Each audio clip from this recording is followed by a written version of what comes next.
নমস্কার। কথা ও আবৃত্তি চ্যানেলে আপনাদের সকলকে স্বাগত জানাই।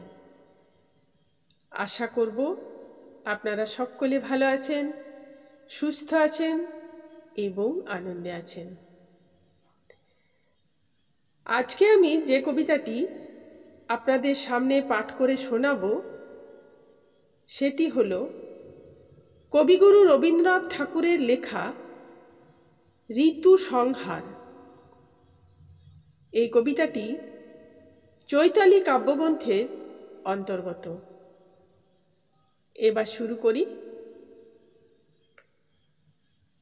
হে কবীন্দ্র কালিদাস, কল্পকুঞ্জ বনে নিভৃতে বসিয়া আছো প্রেয়সীর সনে। যৌবনের যৌবরাজ্য সিংহাসন পরে, মরকত পাদপীঠ বহনের তরে। রয়েছে সমস্ত ধরা, সমস্ত গগন, স্বর্ণ রাজছত্র ঊর্ধ্বে করেছে ধারণ। শুধু তোমাদের পরে ছয় সেবাদাসী, ছয় ঋতু ফিরে ফিরে নিত্য করে আসি।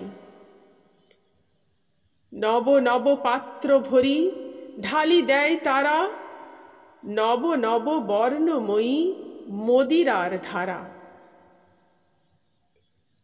তোমাদের তৃষিত যৌবনে ত্রিভুবন, একখানি অন্তপুর বাসর ভবন।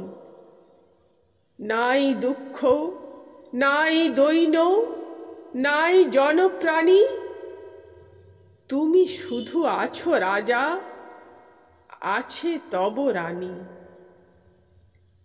আজ এইটুকুই, তাই সকলকে নমস্কার জানিয়ে এখানেই শেষ করলাম।